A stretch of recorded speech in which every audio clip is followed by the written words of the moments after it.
There were more victims, Virginia Tech. But to imagine the ages of these children, these young faces inside these classrooms, and the horror that they went through this morning. And one of the things that we were struck by as we've been reporting this throughout the afternoon here, as you're watching ABC News Live coverage, is the reaction from the children when you juxtapose it with some of the older people, the parents and the older teenagers who were so worried about their little brothers and sisters. We heard from one 17-year-old boy who said, I needed calming down myself. We heard him say that his mother was screaming, and understandably. But then when we saw that, and then saw the pictures of the children being brought outside and reports that there were tears, there was some crying, but that there was no screaming. This was calm. These children all did what they'd been told to do. They all listened to their teachers, and those teachers need to be commended as we now sort of see the scope of the tragedy that played out inside their school this morning. They were told to get their students out and to a nearby fire hall. I want to bring in Lieutenant Paul Vance of the State Police in Connecticut. He spoke a short time ago. It was the first and only time we've heard from authorities so far. He offered this about what transpired.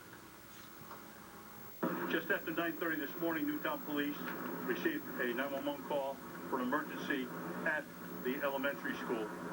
Newtown PD, upon obtaining information as to the stature of the situation, contacted the Connecticut State Police and requested assistance from state police and surrounding local police departments.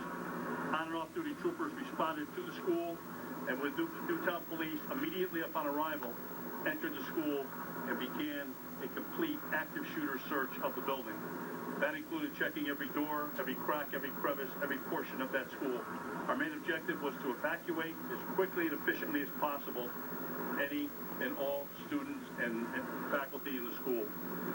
The entire school was searched. That was accomplished. The staging area was set up. Students and staff were put into that staging area, and soon thereafter, the children and staff were reunited with their parents and their loved ones. There were several fatalities at the scene, both students and staff. There's no information relative to that that is being released at this time until we've made complete and proper notification. The shooter is deceased inside the building.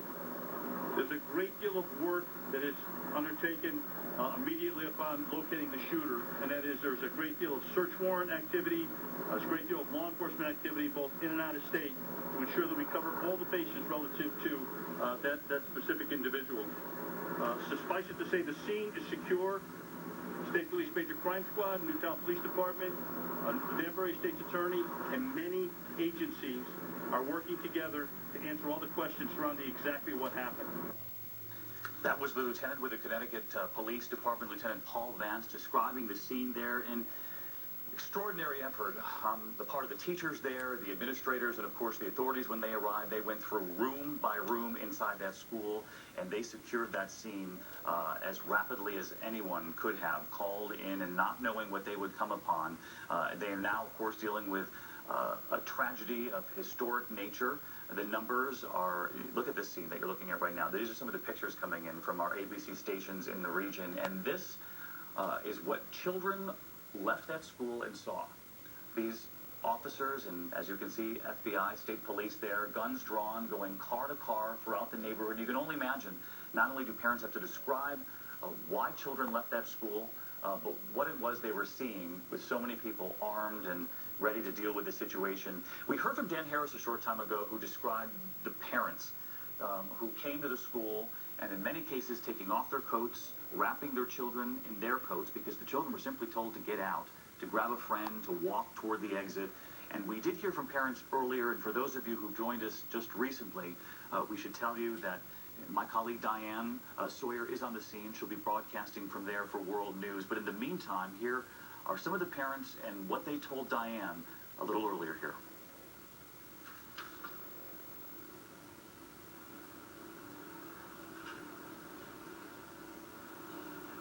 We'll bring that to you again as soon as we have it, and we have it now. Here it is. That all schools were in lockdown, and it didn't say what school. Then a neighbor said that they heard that it was Sandy Hook, which is where our children go, and we immediately jumped in the car and headed here. There's a parent I know who happened to be in the building at the time. and she's pretty broken up. She was in a meeting with the principal and some other people, and they heard shooting. They got up, they went out, and she had stayed in the conference room, and my understanding from her is the principal and other people got shot when they went out into the hallway, and she was the one who called 911. I worked so close that I saw the first cop cars rolling down there, so I just literally ran down there, and I got pretty much up to the school with a bunch of other parents that were right on the scene. And as they were, they were leading the kids out, single file, and I saw him right away and just went with him at that point. And how shaken was Edwin? What did he want to talk to you about?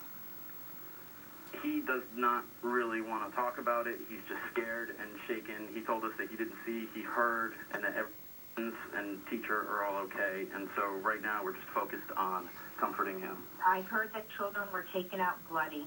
Several teachers and mother who was actually in the school said that a masked man came in and started firing. My wife and I drove right over there, and when we arrived, I would say there was probably about 40 parents there or so, and they were just gathering children at the firehouse. It did become a very chaotic situation, obviously, because everyone was trying to get their children out.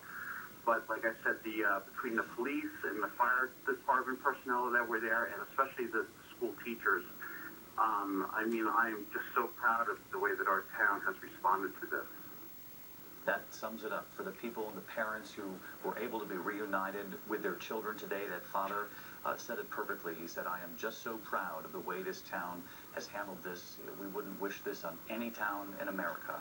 You can see the hugs playing out this afternoon, police tape drawn around the scene as authorities continue to investigate. But I do want to bring in Pierre Thomas. We have breaking developments involving not only the name of the gunman, but we know a little more about where he's from and some other discoveries. Pierre, let's bring our viewers up to date.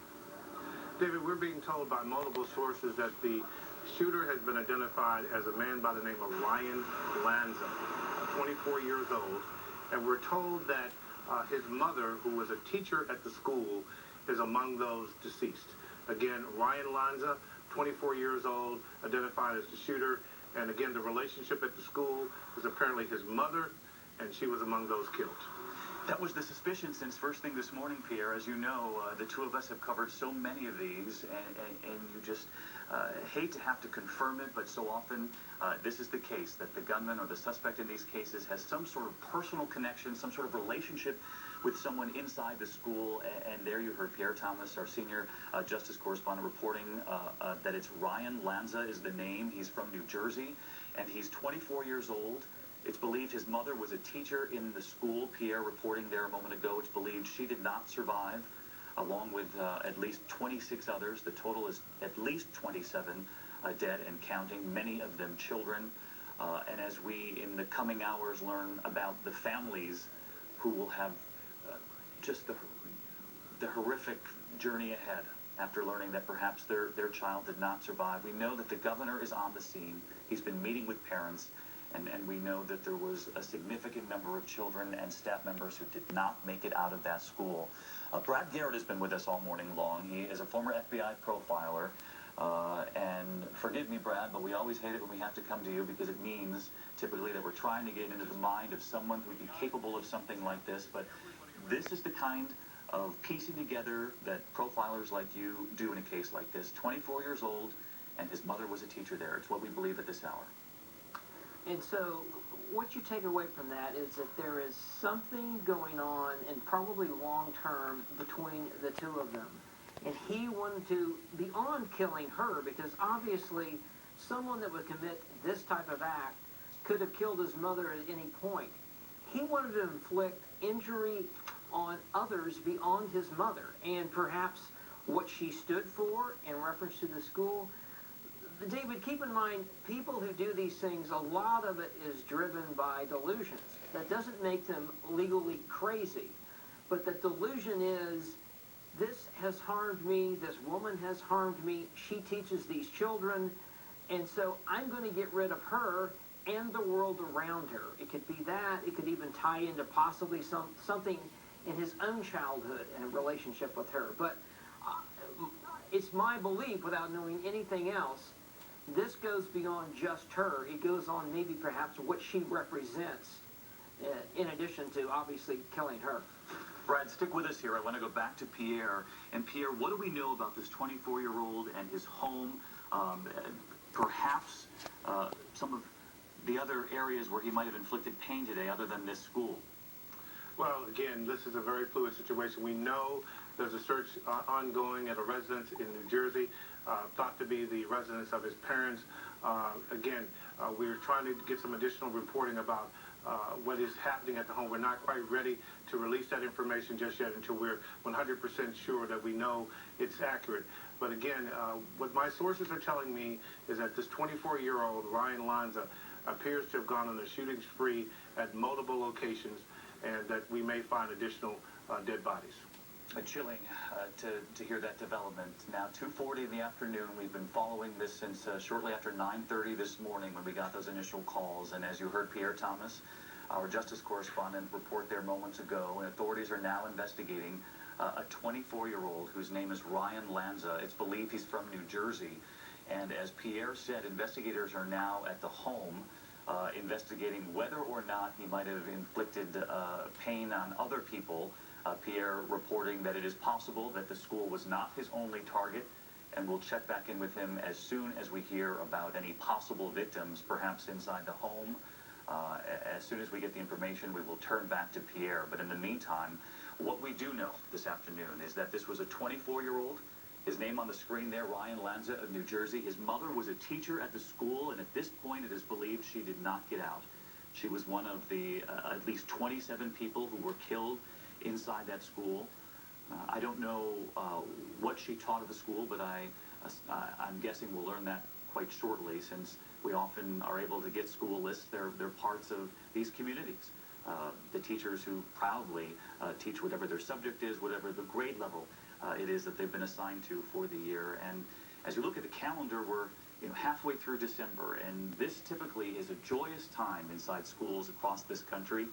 Children finishing their first few months of school, and they get that break that they so look forward to, that extended break that takes them through Christmas and the New Year's holidays, and this. You can only imagine some of the holiday parties they had planned in those classrooms, and I'm sure the decorations they had and up and down those hallways. But what we do know is that was all turned upside down inside the school, Sandy Hook Elementary School, Newtown, Connecticut. And just look at these images. The children with their arms wrapped around their parents. This little boy with his hands up to his face, and the tears. So often we've heard throughout the day here that the children were the ones who were calmest, who were the most quiet. There were tears, there were cries, but the most vociferous were the older people, the parents and the older students, who were so worried about whether or not their younger siblings would make it out. And we heard from a 17-year-old who was just incredibly relieved to find out his fourth grade sister had made it out. And now will come the difficult task for the families who picked up those children to just explain to them what even we as adults, and particularly those of us in this industry who report on these tragedies so often, have to answer the same questions every time, which is, how can someone do this? Were there red flags? Could anything have been done to prevent the tragedy that unfolded here today? Historic in nature, as I've mentioned here this morning. As we know, Virginia Tech, at this point, as we look back, it appears